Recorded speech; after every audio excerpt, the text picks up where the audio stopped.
Esther said to 3 or 4 people yesterday, and it may seem strange to you that she could come this far, this long with us, and be having these kinds of epiphanies, especially after we've been saying these words for a long time. But words don't teach, do they? You have to have your own experience in it. It's only life experience that teaches. Strange that we offer so many words, isn't it? But along with these words, we're offering our knowing. And with that knowing is a vibrational frequency. And that vibrational frequency of what we know resonates completely. It matches perfectly the vibrational resonance of that which is your source. So as you are in an arena like this and you feel that resonance, you will be vibrationally changed. You will be. Which means for a little while, you may revert back, because we can only hold you so long in this room. But you will have a different point of attraction as a result of this conversation, because we will be tuning to the frequency of your core knowing. And when that's activated within you, wonderful things move through you and out from you and back to you. It's a wonderful experience. So Esther's epiphany, she said to her daughter and a friend and then another friend, I finally figured it out. All I have to do. They laughed just like that. They did.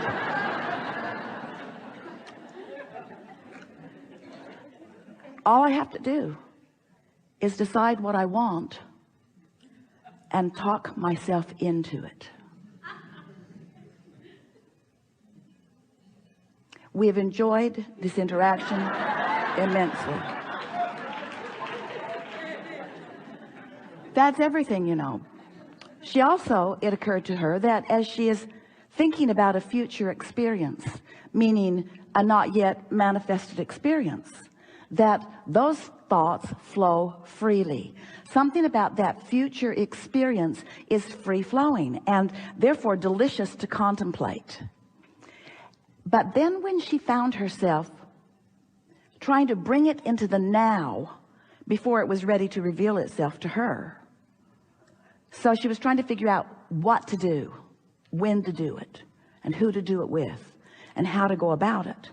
She realized she was introducing resistance into her future idea. Now, in and of itself, that may not seem so interesting, but we want to explain to you why that is such an important thing for Esther, or for you to understand. Everything is a vibrational reality first. And if you are taking pleasure in your vibrational realities, if that which is your future experience in terms of manifestation, but your current experience in terms of the thoughts that you're thinking, if it is pleasing to you, if it feels good to you, if you find yourself driving and wanting to think about it, if you find yourself lying in bed and wanting to think about it, if you find yourself just waking up and wanting to think about it, in that pure thought, there is so much power and so much orchestration is taking place. So Esther asked herself, why would I introduce into this moment, this clear moment where I've accessed the energy that creates worlds, and I've focused it through my vessel, and it's flowing outward for the creation of wonderful things that I desire. Why would I mess it up right now by getting ahead of myself? Why would I ask questions of myself to which I don't know the answers, and in doing so introduce resistance to the equation? But you see, the reason that we're telling you this experience is for a different reason than you might be thinking.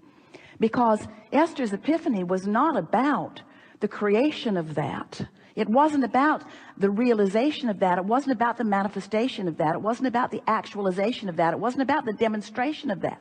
It was about the fact that thinking that thought in that way felt good right now, and introducing that thought to it right now made it not feel good anymore.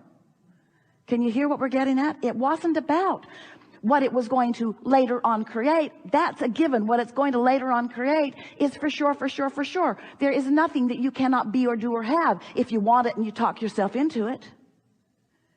We just want you to understand that you are the creator of your reality, but you are a thinker of it into being, not a doer of it into being. There'll be plenty of action that you'll be inspired to, but that's not the way you create. You create through the conscious flowing of thought. So when Esther came across this, because she's been determined, we've been talking about getting on your high-flying disc. We'll talk about it a lot today.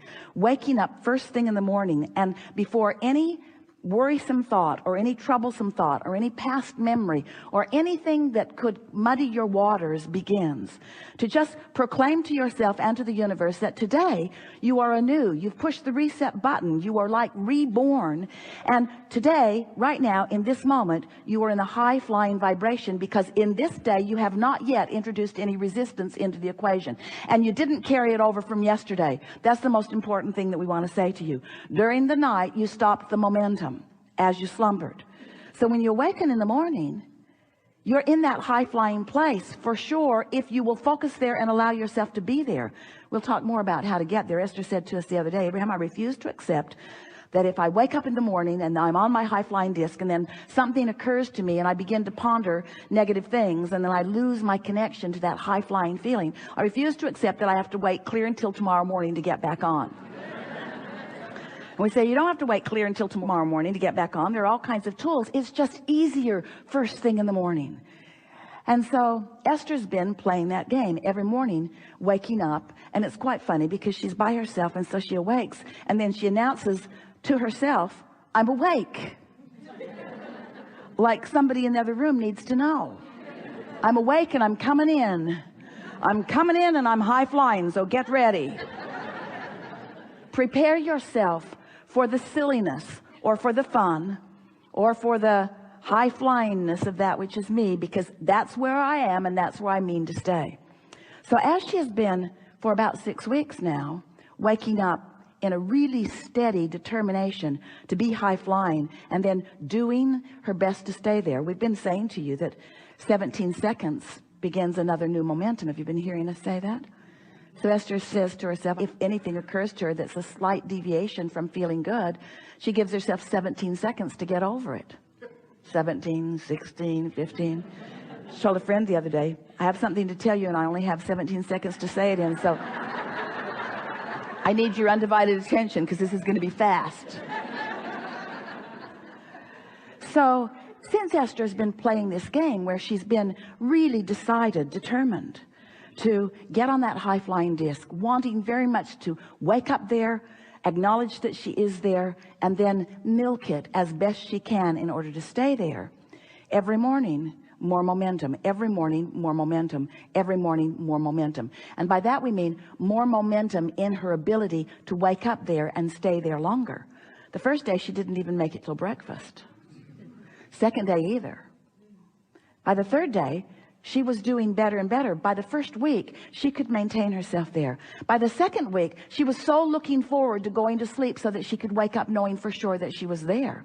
And as the weeks began to move past, she began to notice that her days were affected in this really powerful way. This is what Esther discovered as a result of this exercise that she applied deliberately. She felt clear-minded. Clear. She knew what to do. No confusion about what to put in the suitcase. No confusion about what to pick up and carry to the other room when you move from one place to another. No confusion about what to say when you're talking to this person. No confusion about what you mean to convey relative to this. Confusion gone and clarity in its place. Do you know how good clarity feels? And then she thought about what it must feel like for the astronauts to be in those rocket ships and be shooting through the atmosphere, out. She's seen the movies, have you? It looks hard. The tension of the rocket, there's so much resistance as it is moving at that speed through the resistance of that atmosphere, and then boom, they break out of the atmosphere. Then everything is silent and easy. And Esther said, I broke out of the atmosphere. I left the resistance behind me. Mostly. At least I know what to do. I can have that free flowing. So as she's been experiencing that and loving the feeling of clarity, knowing with certainty that the decision that she's making about this is the right one, no longer second guessing herself, no longer going, well, let's weigh the pros and the cons, let's torture me as long as we can under the guise of being objective. And we say, let's not.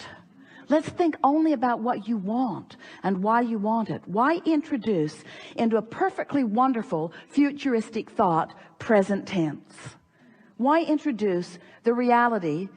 A lot of people want more money, but introduce the reality of not enough money to the equation. Why do that? If you understand that what we're talking about is breaking out of the atmosphere, breaking out into the clear space.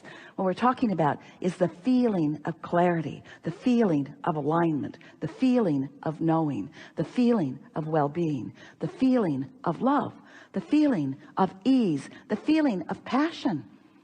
Whether it's passion or ease in the clear space with no resistance is delicious. Just depends upon how much momentum you've got going on the subject at hand. Yes.